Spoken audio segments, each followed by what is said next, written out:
Sejam todos muito bem-vindos. Estamos começando hoje com o Cabe Justiça. Esse é o primeiro episódio de muitos que virão. Eu me chamo Francine Marques, eu sou jornalista aqui da Cabe e comigo sempre, a partir de hoje, todos os episódios, Dr. Mário Neto estará dividindo a bancada comigo e a gente vai falar de direito de uma forma simples, não é isso, Mário? Isso. Esse CAB Justiça, eu acho que é muito importante para estreitar cada vez mais a relação da CAB com o seu associado. De uma forma bem direta, bem clara e sem muito floreio, deixando evidente como é a relação do jurídico da CAB com seus associados e as defesas que a gente pratica no dia a dia, né? Favorecendo que até os associados possam acessar mais esse serviço e trazer para a gente as demandas para a gente auxiliar e solucionar grande parte dos problemas. Maravilha. Então, a gente vai estar trazendo sempre para vocês assuntos, as principais demandas dos associados aqui no CAB Justiça. E hoje, qual é o nosso assunto de hoje, Mário? Hoje é uma demanda que nós temos muito aqui no jurídico da CAB, que é referente ao direito bancário. O direito bancário vinculado muito ao direito do consumidor bancário, tanto no aspecto superendividamento, como no aspecto das fraudes que os policiais estão sendo constantemente vítimas, né, de empréstimos fraudulentos, de cartões de crédito que são meios fraudulentos, que simulam a existência do empréstimo, quando não é um empréstimo. E isso gera muita demanda, gera muito desespero de famílias que às vezes têm toda a conta bloqueada pelos bancos que fazem consignados, permitindo que o policial tem, às vezes, toda a sua renda comprometida. Então, hoje, o episódio de hoje, trazendo aqui o Dr. Guilherme Prado, que vai trazer casos práticos, né, de fatos ocorridos com os associados e que foram solucionados aqui e os caminhos que foram percorridos para esse fim. Olá, doutor Guilherme, tudo bem com o senhor? Tudo bem, olá. Então, eu venho atuando aqui no Jurídico da CAB desde 2016 e majoritariamente na área bancária, e tem aparecendo demandas que são recorrentes e acabam que representam uma grande parte do todo das demandas que nós trabalhamos. E é uma das demandas majoritárias do corpo jurídico da CAB. Nós temos diversos policiais que nos buscam diariamente com problemas bancários. Os problemas bancários, eles são os mais diversos possíveis.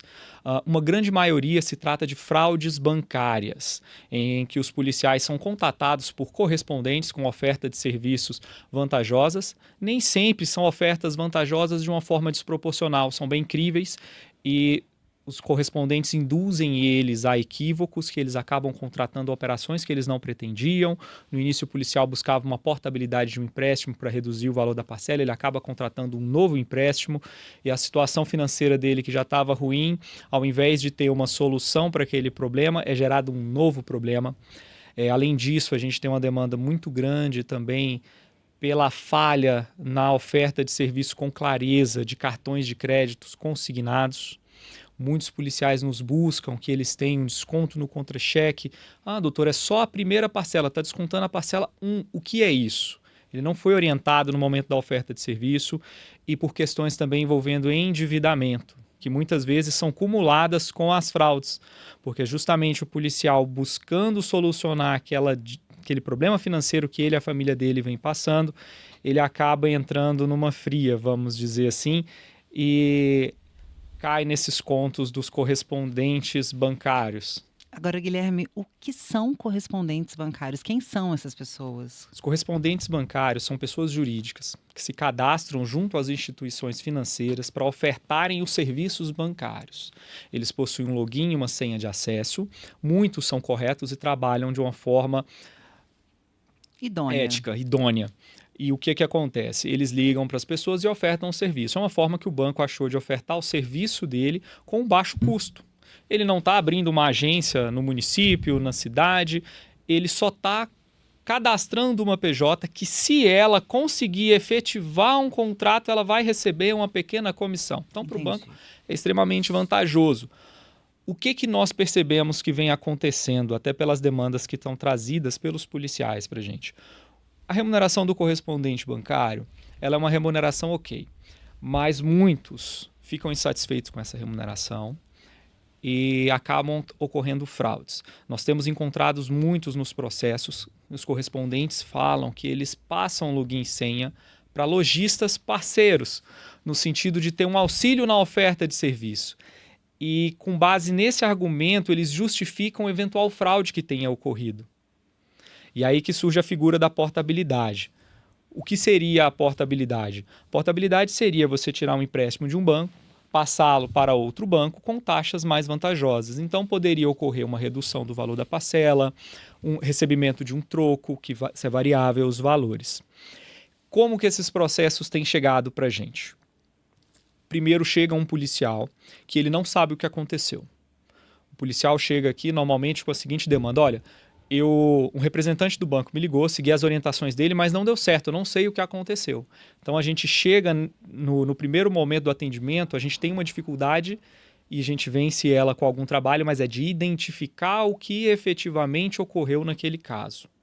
Então a primeira orientação que é passada para o policial é: entre em contato com o banco, registra um requerimento com o número de protocolo, se for preciso a gente vai acionar o Banco Central caso o banco não responda ao seu requerimento, para a gente ter todas as informações para entender efetivamente o que aconteceu naquele caso. A partir daí, a gente começa a elaboração da ação judicial. O que normalmente acontece? O correspondente liga para o policial e fala: vamos fazer sua portabilidade, o empréstimo vai sair do banco A, vai para o banco B, vai reduzir sua parcela, vou dar um exemplo de 2 para R$ 1.800. O policial: eu tenho interesse. Ele envia um link, o policial abre o link, faz a assinatura por autenticação facial e cai um dinheiro na conta dele. O correspondente bancário entra em contato e fala: olha, agora você me transfere esse valor que eu vou finalizar a operação com o outro banco. E aí está a fraude. O dinheiro, o policial não vê mais esse dinheiro? Não vê mais esse dinheiro e nem o banco. Ele pega esse valor e aí ele entra numa segunda etapa.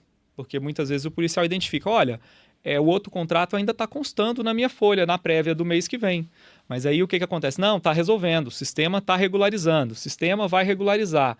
E aí o policial, seguro de que está falando com um correspondente bancário, porque de fato é alguém que tem acesso ao sistema, ele vai aguardando 1 mês, 2 meses, até que ele liga no banco para reclamar do funcionário do banco, que até então para ele era um funcionário do banco. E ele descobre que na verdade não. O que ele fez foi um novo empréstimo, foi averbado uma nova parcela na conta dele de 1.800, e o outro contrato vai continuar. Ou e seja, que aquele valor ele transferiu para um terceiro. Meu Deus. E isso é importante até servir de alerta. Jamais transfira dinheiro para qualquer correspondente bancário ou qualquer representante de banco que se identificou contigo. Não existe a hipótese do banco receber dinheiro. Banco só empresta dinheiro. Banco não recebe dinheiro. Então, jamais transfira qualquer quantia.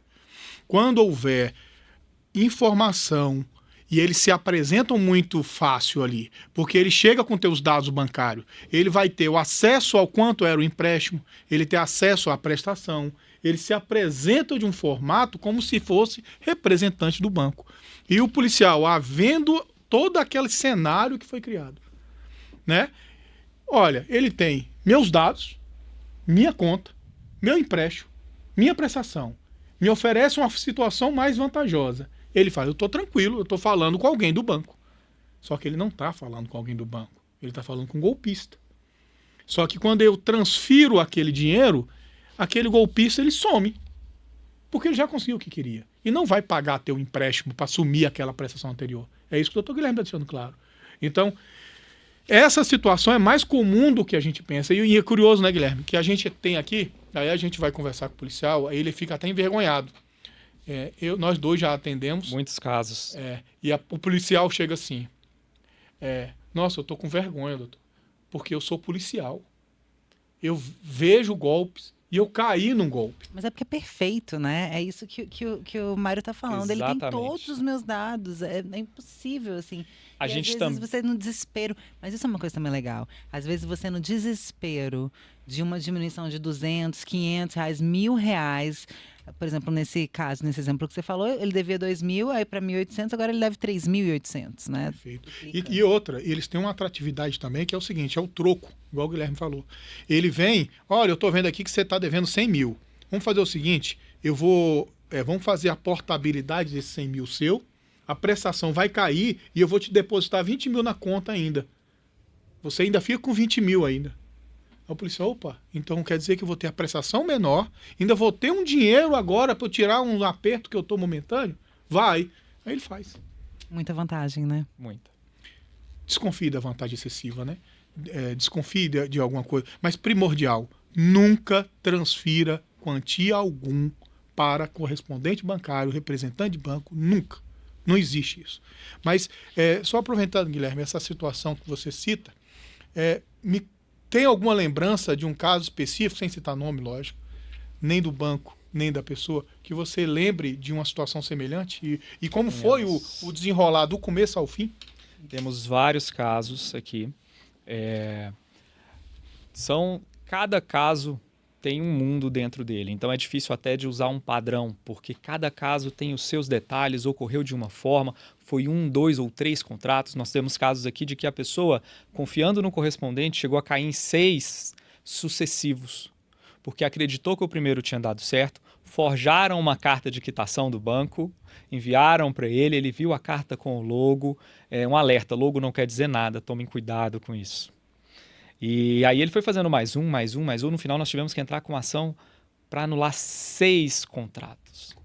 Meu Deus. Com 3 bancos diferentes. Meu Deus. Então se torna uma ação muito morosa.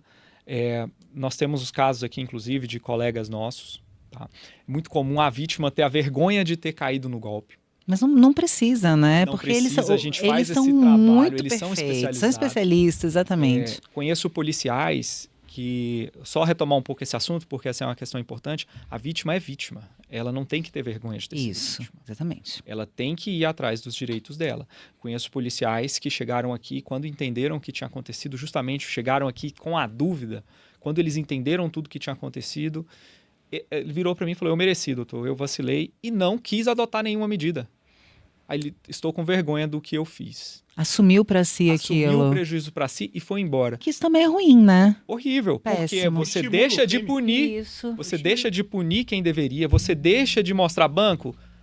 Essa forma aqui está dando errado, tem alguma falha aqui, você tem que adotar uma segurança maior. Exatamente. Banco se Aproveitando- responsabilize, né? Se Exatamente. responsabilize. E esse ponto é destacado aqui, é muito importante pelo seguinte aspecto. Esse golpe só ocorreu porque o banco permitiu. Porque Exatamente. o banco favorece.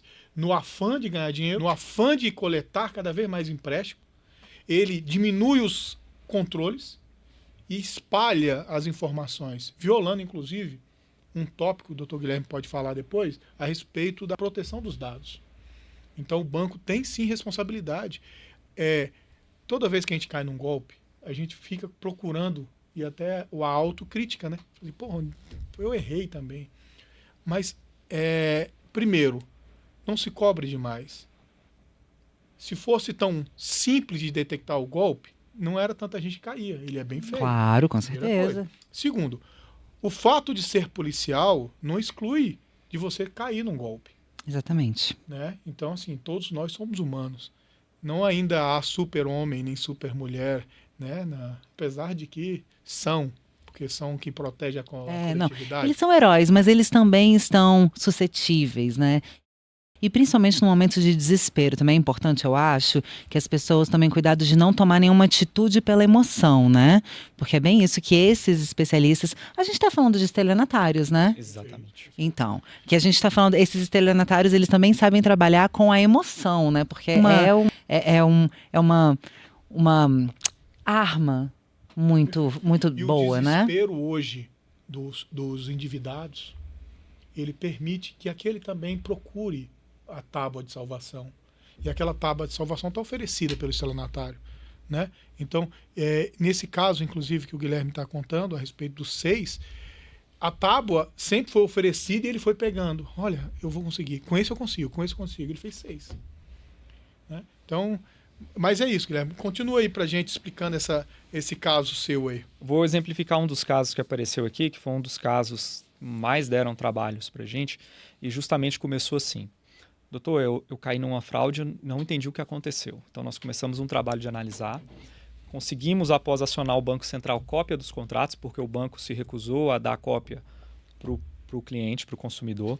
Fizemos uma queixa no Banco Central, eles responderam, enviaram Que isso também tá errado, né? Também está errado, mas é muito comum. Mas aí, ó, o banco não quer dar os dados pro cliente, mas facilita para que estelionatários peguem, né? Porque ele sabe que tem fraude. Inclusive, nós orientamos os clientes, olha, você vai ligar no banco, vai pedir cópia do contrato e passa a lista de documentos. Não fala que você está pedindo a documentação porque você caiu numa fraude. Fala que você está pedindo a documentação porque precisa, é um direito seu. Porque aí, por incrível que pareça, em muitos casos a gente enfrenta uma resistência menor. Isso a gente fala com o que a gente vê na prática, né? Pode ser que tenha outros motivos, mas na prática o que nós vemos é isso. Guilherme, e tem um protocolo aqui, a CAB, o jurídico da CAB, considerando a existência de tantos casos, a reincidência, foi criado alguma coisa nesse sentido? Algum protocolo, algum procedimento padrão? E se tiver, explica pra gente um pouco. Foi criado e é justamente esse que eu estava comentando. Primeiro passo é identificar o que aconteceu. Então, às vezes, a pessoa aqui chega muito ansiosa, justamente porque eu caí em uma fraude, preciso tomar uma providência. O primeiro passo é a gente falar, calma. Primeiro a gente tem que entender o que aconteceu. Por quê? Eu não posso ficar corrigindo o processo depois que ele iniciou. Então, primeiro passo, você vai ligar no banco, vai pedir cópia disso. Ah, não, mas eles já me mandaram no WhatsApp. Não, quem estava falando com ele no WhatsApp foi um estelionatário. Aquele contrato que mandaram para ele no WhatsApp, às vezes é o contrato correto, mas muitas vezes não é. Então, aquele contrato eu nem posso usar ele para análise. Eu preciso que o banco envie um contrato que está lá. Porque é daquele contrato que nós vamos analisar e às vezes tem alguma nulidade lá que não se trata nem só da fraude. Pode ter uma assinatura falsificada. Pode ocorreu, ser, né? Já ocorreu teve isso. Vários casos aqui que, na verdade, a gente achou que tinha sido uma modalidade de fraude. Quando a gente foi ver, tinha um contrato no banco aprovado sem assinatura. Ou com a assinatura falsificada. O mais grave foi esse, que não tinha assinatura nenhuma, nem digital, e foi aprovado. É caso prático, é caso real. Caso prático acontece aqui com a gente. Então, o primeiro objetivo é identificar. O protocolo faz o requerimento no banco, aguarda a resposta do banco. No primeiro atendimento do associado, a gente colhe a declaração dele, anota os fatos que ele tem, que ele vai repassando para a gente e passa para ele uma ficha com escrito os fatos e os documentos que ele precisa providenciar. Com base nisso, ele liga no banco, pede a documentação, a gente sempre pede, anota o número do protocolo, dia e hora em que foi feita a ligação. Com base nisso, o banco não respondeu, eu consigo acionar o Banco Central pelo Solgov. A gente auxilia o associado a elaborar o requerimento solicitando a documentação. Nós fazemos uma reclamação no Banco Central, ele pede 10 dias para dar a resposta. Normalmente vem a resposta correta. Aí, com base nisso, a gente consegue fazer o estudo para decidir qual que vai ser o caminho tomado naquele processo. Então, aí voltando nesse caso, aconteceu justamente isso. Quando nós conseguimos ter acesso aos contratos, era uma operação de portabilidade. O objetivo era unificar vários contratos em um só. Então, o policial, estava engano, ele tinha uns 4 ou 5 empréstimos. Ele ia unificar todos e, no final das contas, de 3.600 ia ficar R$3.000. A parcela de todos os contratos, ele ia receber 14 mil de troco, algo em torno disso. E, no final das contas, ele viu que consignou mais um empréstimo com um débito em conta, na conta corrente dele, e ele tinha contratado um cartão de crédito consignado. Mas não foi isso que eu fiz. Eu fiz a portabilidade para unificar os outros. Então aí teve um aumento de R$1.600 nas despesas dele. Nós conseguimos pedir cópia dos contratos, depois de muita luta, mostrei para ele, ele falou, doutor, essa assinatura não é minha. Gente. Tinha um detalhe, a assinatura tinha sido feita presencialmente em outro estado. Meu Deus. Não fazia sentido o policial sair daqui, com um banco daqui e ir assinar o documento presencialmente em outro estado. Não. Foi Bahia? Foi na Bahia. O policial teria ido para Bahia. Assinar o contrato com a agência do lado da casa dele. Aí nós fizemos a ação, o juiz concedeu a liminar, suspendeu os descontos. Hoje em dia está cada vez mais raro concessão de liminar. Entendi. Agora, por outro lado, quando não tem a liminar e a gente ganha o processo, o juiz manda a gente atualizar todo esse valor que ele pagou durante esse tempo para o banco, devolver esse valor com juros e atualização monetária. E os juros e a atualização monetária da justiça, ele é muito alto, mais alto que qualquer caderneta de poupança. Então, o policial acaba tendo uma compensação muito grande pelo prejuízo que ele teve para trás. Então, nós tivemos casos de policial que recebeu 90 mil, 160 mil reais por conta desse valor para trás. Ou seja, são processos, pelo que você está me falando, longos, né? São. Tem processos que duraram 1 ano, 1 ano e meio, processos que duraram 4. 2018, por exemplo, teve um que eu fiz a execução no final do ano passado, de 2018. Muito tempo. Muito tempo. São processos morosos. Alguns casos pontuais a gente consegue levar para o juizado, que aí é um processo mais rápido, 1 ano, às vezes menos de 1 ano, 1 ano e meio no máximo. Mas são raros também os casos, varia da complexidade, se vai precisar ter perícia ou não. Por isso que a gente precisa ver o contrato antes de tomar a decisão, qual vai ser a medida adotada. Perfeito. E aproveitar essa situação, é assim, como temos vários, acaba criando um know-how, uma experiência, e uma experiência não no público em geral, né? Aí, é por isso que o advogado de associação e a CAB tenta trazer especialistas para a área, entender tanto da área jurídica Quanto do público. como do público. Exatamente. Então, assim, nós chega a mais de 300, né? Nós estamos com mais de 300 ações desse jeito. Então, acontece que nós temos um know-how de 300 ações, que só aqui dentro seria possível a gente trazer esse know-how de quais hipóteses podem ocorrer e soluções para cada hipótese.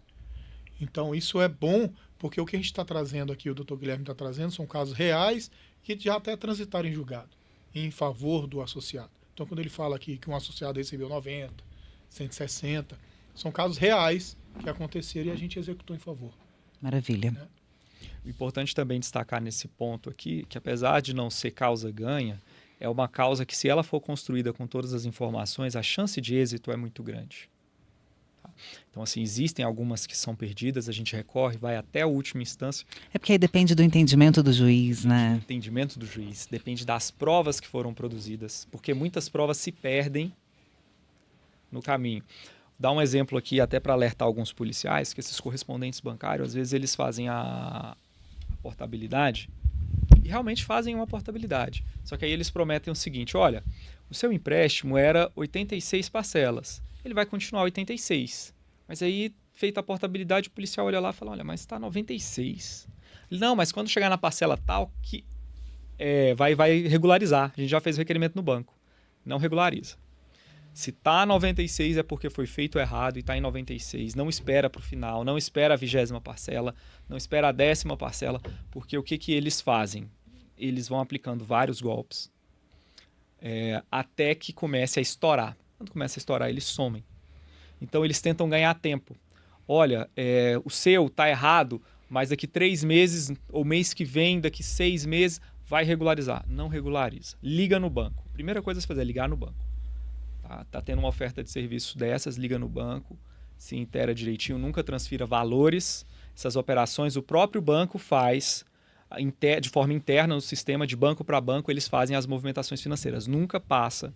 Ou seja, a portabilidade ela não é feita através do consumidor. Exatamente. Ele é feito através das instituições.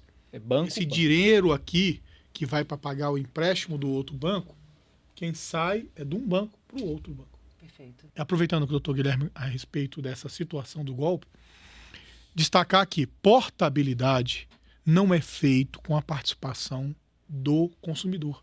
O consumidor não transfere dinheiro para a instituição. Isso é feito entre instituições. Então, se um empréstimo está sendo pago, angariado, contratado para quitar um outro empréstimo, quem vai fazer essa comunicação são as instituições, jamais o consumidor. Então, contratei esse empréstimo para quitar esse, que é a portabilidade. Perfeito. Até aí está tudo certo.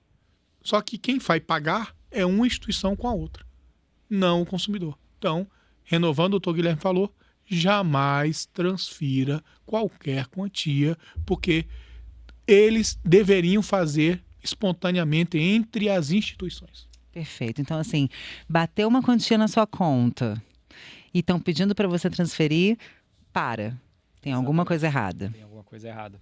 Guilherme, além dessas fraudes, o que mais também são trazidos aqui para os associados CAB para análise de vocês aqui?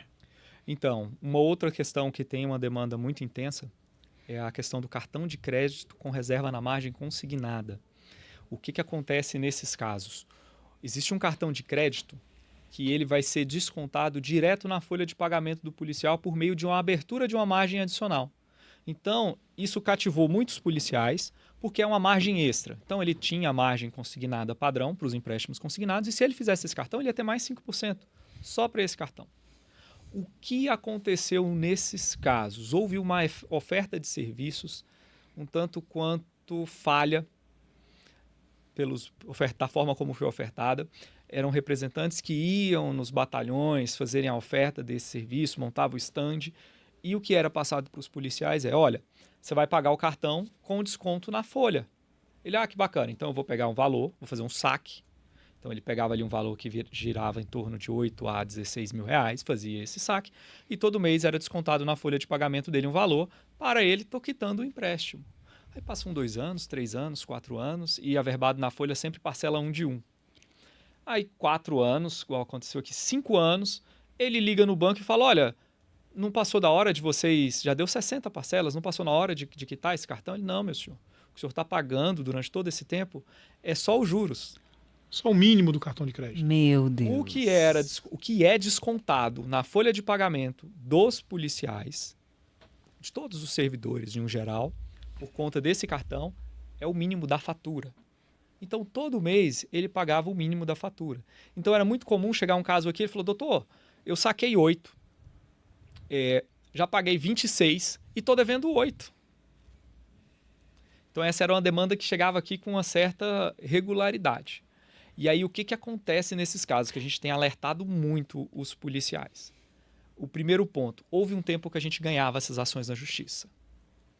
Então, a gente estava ganhando, o tribunal estava entendendo que havia uma clara falha de comunicação na oferta de serviços. E falha de segurança e responsabilidade bancária. Vocês estão me contando coisas que eu estou, assim, aterrorizada e não tem como alguém, seja policial ou não, ou um civil, não cair nisso. Porque agora você está me contando do caso que os estelionatários são tão audaciosos que eles montam uma estrutura dentro do batalhão da polícia. Esse caso... Vou lá, uniformizado e falo esse aqui a gente tem que dar uma ressalva. São estelionatários. Esse aqui... São os funcionários. De fato. Eles só omitem um detalhe. É um erro de comunicação. É uma falha. Ou uma falha, ou intencional na tentativa de receber a comissão, né? Mas é uma falha de informação. E aí o que acontece? Olha como que eles fazem. Eles fazem, olha, vai ser quitado pelo desconto na sua folha de pagamento. Ponto. Aí a pessoa, onde eu assino? Aqui, e não lê. Aí o que acontece? Nós ganhávamos esse processo, salvo engano, até 2019. E aí o juizado especial se declarou incompetente. Olha, eu sou incompetente, essa causa é complexa. Foi para a justiça ordinária. Tinham alguns juízes que estavam determinando conversão desse cartão de crédito em um empréstimo consignado. Convertia o empréstimo consignado com base na taxa de juros praticada pela instituição naquele momento da contratação e fazia o cálculo se o que ele pagou quitava ou não. Esse entendimento durou muito pouco tempo. Hoje, o entendimento predominante é de que esse contrato é legal. Porque houve assinatura. Porque você assinou o termo e no termo fala. Não então leu. Tem que ler. A gente ganhamos alguns casos dos policiais porque haviam falhas nos contratos. Por isso a importância da gente ler o contrato. Haviam outras falhas. E aí é primordial o seguinte: muito cuidado na contratação e na busca da assessoria jurídica. 90% de uma causa ela é derivada da prova que você vai colher. Então a tese, qualquer advogado, qualquer profissional pode pegar esses mesmos acórdãos que temos, que é público, vai lá e vê qual foi a tese que foi arrolada. Ele pega a nossa tese e vai defender. Só que o mais importante disso é a instrução probatória, o que a gente coleta de documento. Porque o doutor Guilherme, o que ele consegue muito é assim. Ele consegue o diálogo que teve, a oferta de serviço que foi trocado, como foi induzido, às vezes, ao erro de entender que aquilo era um empréstimo e não um cartão. Então, ele trabalha com a estratégia probatória para que na tese que ele vai levantar ele consiga ganhar. Então tem que tomar muito cuidado na contratação do profissional e ser um profissional que entenda o que está acontecendo na vida prática ali dos batalhões, né? Porque como ele ressaltou, aqui, nesse caso do cartão de crédito, ele não é um estelionatário.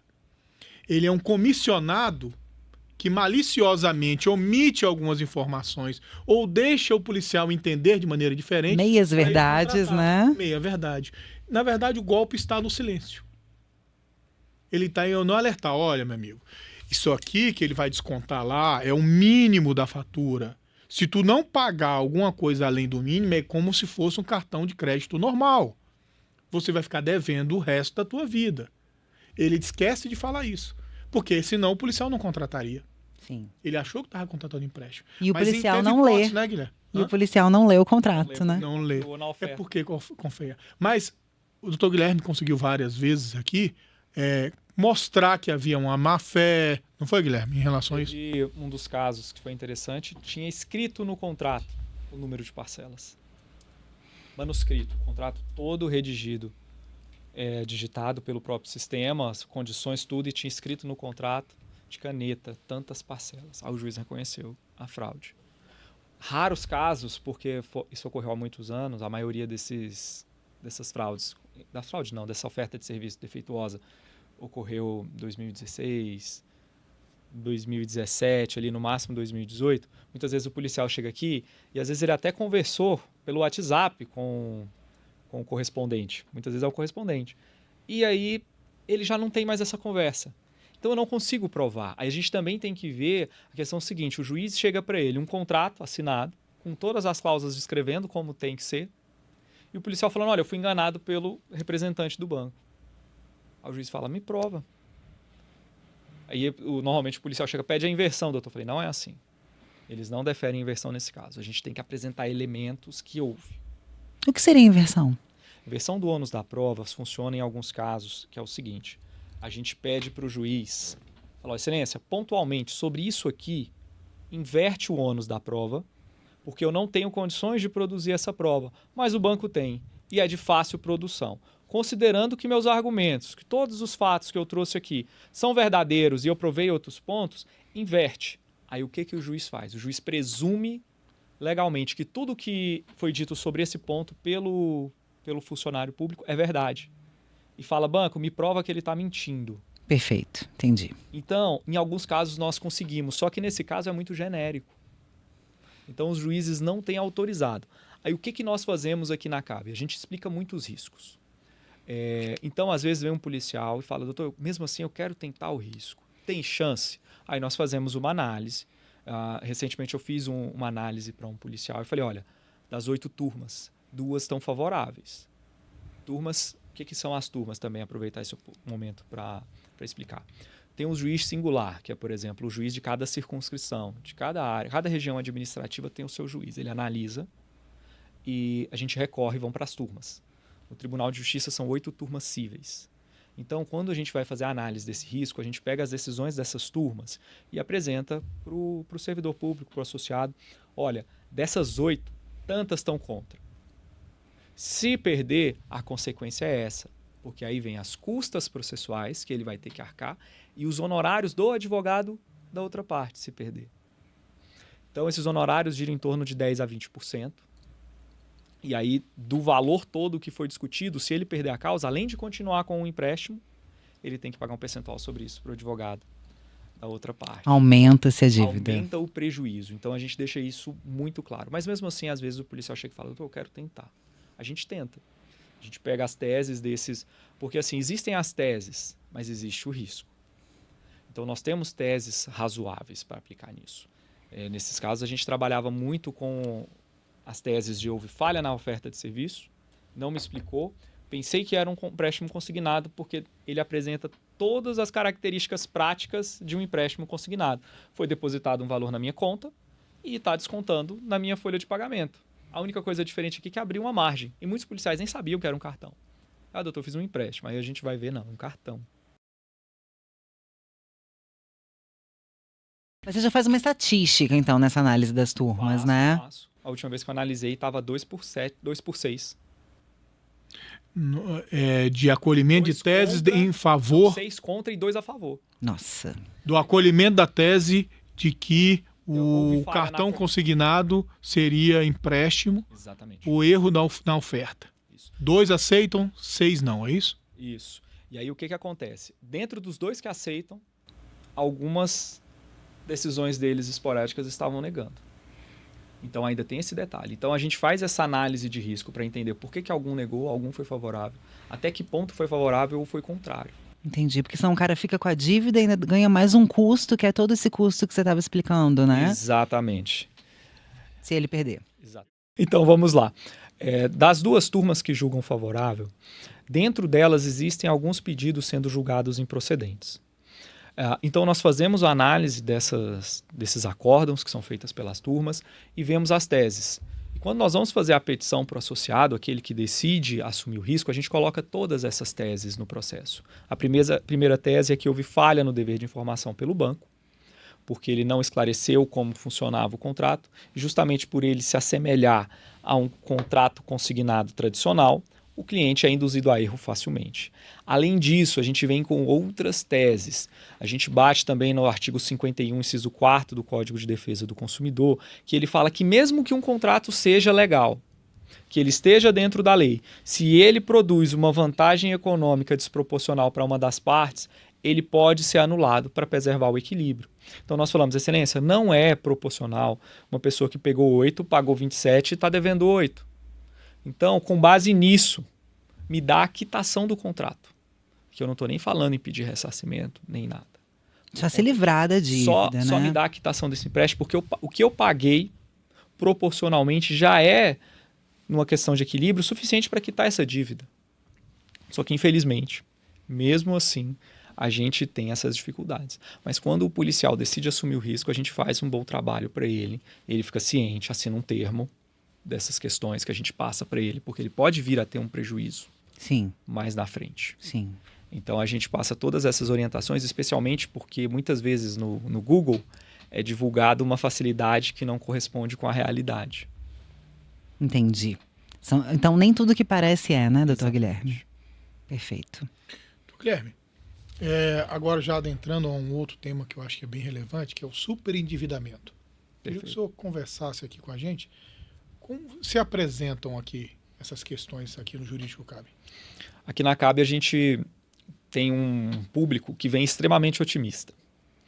Então eles ouviram falar da lei do superendividamento. Eles acreditam que ela é a solução para o problema deles. Tem várias publicidades dizendo facilidades sobre isso, mas a lei do superendividamento, apesar dela ser muito importante, ela é uma lei muito restrita que não se aplica a todo o público. Então, a primeira situação que nos chama a atenção, a lei do superendividamento é regulada e o decreto que regulamenta ela diz é superendividado, é o mínimo existencial, já vou entrar nesse ponto, quem ofere renda inferior a R$600 líquido. Com base nisso, já se exclui uma gama de servidores públicos, justamente porque ainda persiste entendimento em alguns tribunais que se o seu salário é bruto é alto, você não tem direito de receber um benefício que é para pessoas de baixa renda. Só que não, os juízes vêm cada vez mais, até porque isso não é uma situação que se limita a policiais. Servidores públicos de todas as áreas, inclusive do judiciário, passam por isso. No país inteiro, né? Exatamente. Então, cada vez mais vem se dobrando esse entendimento para beneficiar mesmo o servidor com a renda bruta alta que esteja superendividado. Então, o que nós fazemos aqui num primeiro momento? Nós fazemos uma análise. É possível aplicar a lei de superendividamento para esse servidor público? E aí, dessa análise, a gente vai traçar um caminho. Então, muitas vezes, o policial militar, o servidor público, fala, doutor, depois que o banco faz os descontos, sobra para mim R$2, R$3 mil. Eu não consigo sobreviver com R$2, R$3 mil. Só que isso, para o tribunal, é uma renda extremamente elevada, 5 vezes o mínimo. Ah, porque qual é o mínimo, então, Guilherme? R$600. R$600. Essa fixação foi feita onde, Guilherme? O Código de Defesa do Consumidor ele foi alterado e acrescentaram os dispositivos que trata da lei do superendividamento. Então, quer dizer assim, se eu ganho mais que R$600, eu não sou superendividada, eu consigo me manter, né? Tô tranquila. Objetivamente, é uma ficção que a lei criou. Sim. Por que isso aconteceu? quando esses dispositivos foram inseridos no Código de Defesa do Consumidor, foi colocado lá que a finalidade dos artigos que tratam do superendividado é preservar o mínimo existencial. O mínimo existencial, ele é considerado como uma fração do salário mínimo, da dignidade mínima da pessoa. E existe essa presunção que o salário mínimo garante a dignidade mínima, e a gente sabe que não é assim, e que o salário mínimo em determinados estados e municípios do Brasil é alto, e nesta capital a gente sabe que não dá para sobreviver. Mas aí, justamente por ser uma fração, houve essa regulamentação. A primeira regulamentação falava em R$300. Se você recebesse uma renda líquida superior a R$300, você não é superendividado. Aí veio uma nova que ampliou para R$600. Muita diferença, né? E isso deixando bem evidente, é o conceito, porque houve a criação de um conceito jurídico de superendividados. Exatamente. Houve uma lei disso. Então, houve uma regulamentação desta lei de superendividados. Por isso, tão importante é procurar um advogado especialista, porque às vezes não é este o caminho que vai ser percorrido para solucionar e aumentar a renda daquela pessoa que está endividada. Vai ser procurar anular um contrato, ver juros abusivos. Tem outros caminhos. É esta lei que foi difundida de uma forma como uma solução e que às vezes não se aplica. Entendi, mas... Isso que a recomendação nossa, traga para analisar e ver qual é o melhor caminho. Não é isso, doutor Guilherme? Exatamente. Quando a gente vê que essa situação não se enquadra no caso em concreto, até porque a lei do pouquíssimas vão se enquadrar, né? Exatamente. A lei do superendividamento, ela na prática não tem se mostrado uma lei célere, um processo célere. Ele não é um processo que o juiz vai te dar de plano a liminar. Acontece, tem alguns casos que a gente consegue eliminar, mas é excepcional. Então, muitas vezes você vai entrar com um processo que vai durar 1 ano e meio, 2, para no final de 1 ano e meio, 2, você ter uma decisão. E só para voltar aqui, o superendividamento ali, ele quase vira uma falência da pessoa física. Então tem uma assembleia de credores, entendeu? Eu estou fazendo uma adequação de linguajar, mas assim, essa lei traz para a pessoa física algum benefício que dá na pessoa jurídica. Então, por isso o doutor Guilherme está falando a respeito desse procedimento ser específico. Porque no superendividamento, ele traz os credores para fazer uma análise de como vai ser feito o pagamento com aquela renda daquela pessoa física. Que não é, às vezes, o que o policial quer, nem o que o funcionário público quer, porque às vezes vai perder a margem dele de negociação, de pagamentos, entendeu? Então, por isso que ele está fazendo essa ressalva. Vou tratar aqui das vantagens da lei do superendividamento. Ela é hoje uma das únicas medidas judiciais que você consegue, se der tudo certo, reduzir o valor que você paga sem efeitos negativos mais graves. Qual que seria o efeito negativo da lei do superendividamento?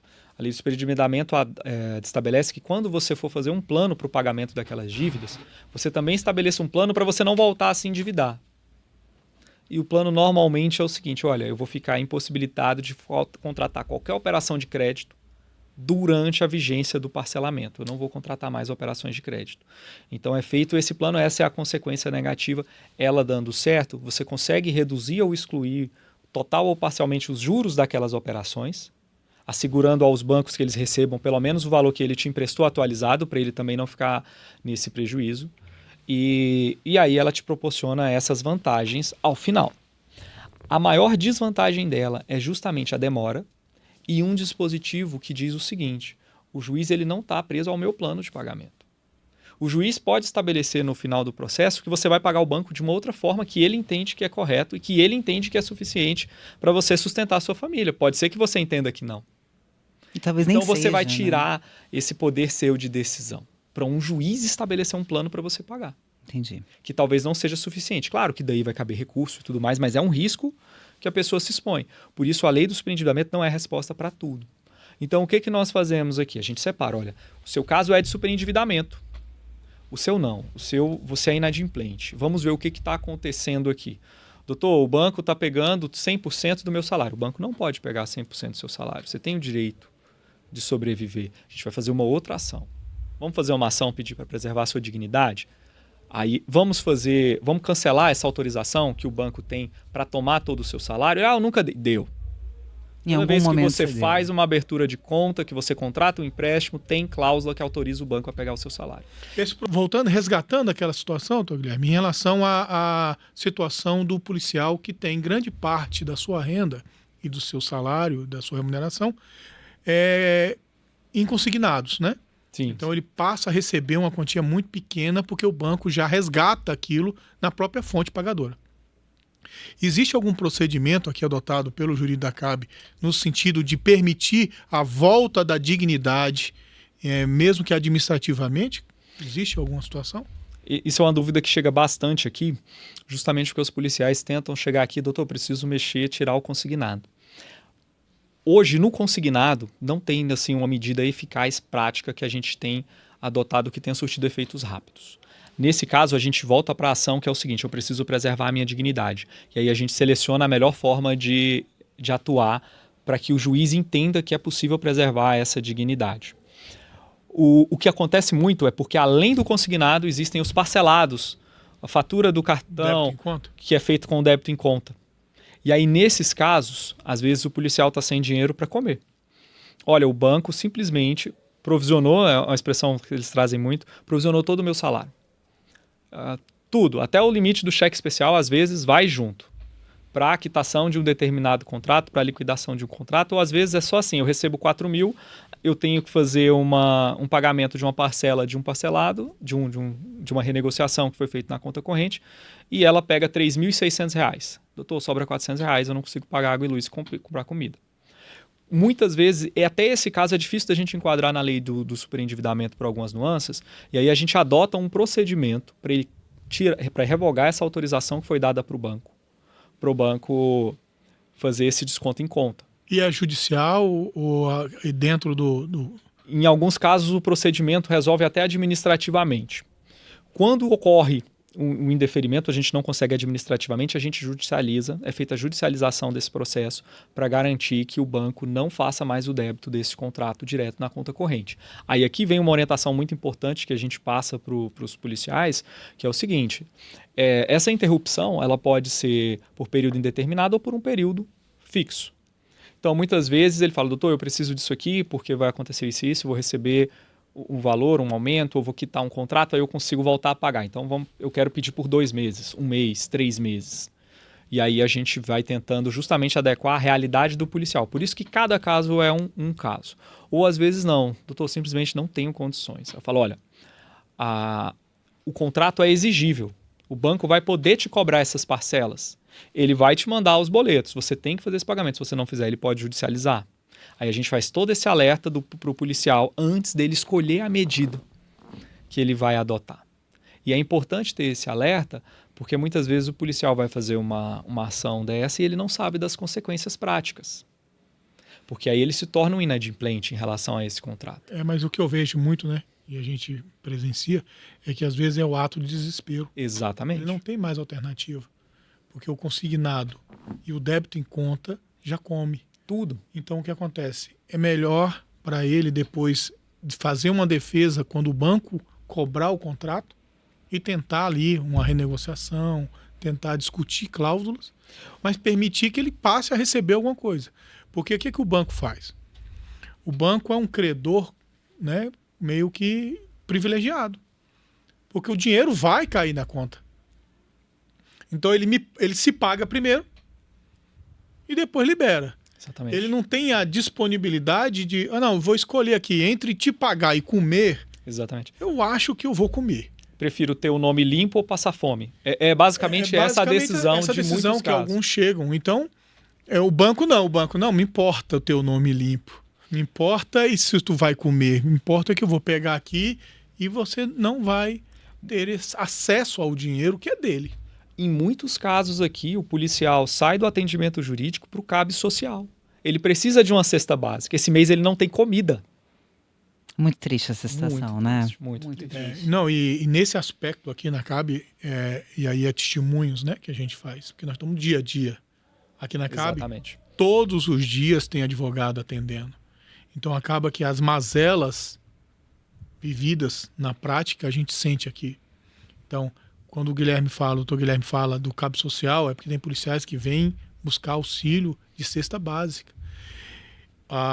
Um avanço muito grande da CAB também foi a criação do CAB Saúde Mental, porque às vezes aqui a gente figurava como advogado, mas dava um auxílio psicológico, porque eram policiais que chegavam aqui desesperados, né, sem condições financeiras nenhuma. Sim. Então o desespero chegava, né? Então a gente encaminha também para o CAB Saúde Mental, porque aquele policial também está num desespero tão grande. Uma rede de amparo, né, Fábio? Exatamente. É quase uma consequência aqui. Isso. A gente até tem que é um multidisciplinar para o socorro do policial superendividado. Que ele tem um protocolo jurídico, como existe um protocolo psicológico, porque aquilo destrói uma família. Sim. Tá? Então, assim, eu acho que isso na vida prática do policial é um avanço. E eles têm aqui na CAB uma possibilidade de ter um socorro, né? Exatamente. Um amparo, né? Muito importante. Gostei muito do bate-papo com vocês. Eu, né, totalmente leiga no direito, já estou vendo que eu vou aprender bastante nesse programa. Acredito que todos os nossos associados também vão aprender. E o que eu acho mais legal é que a gente está conseguindo trazer, Mário, o direito para a prática. Não é isso? Perfeito.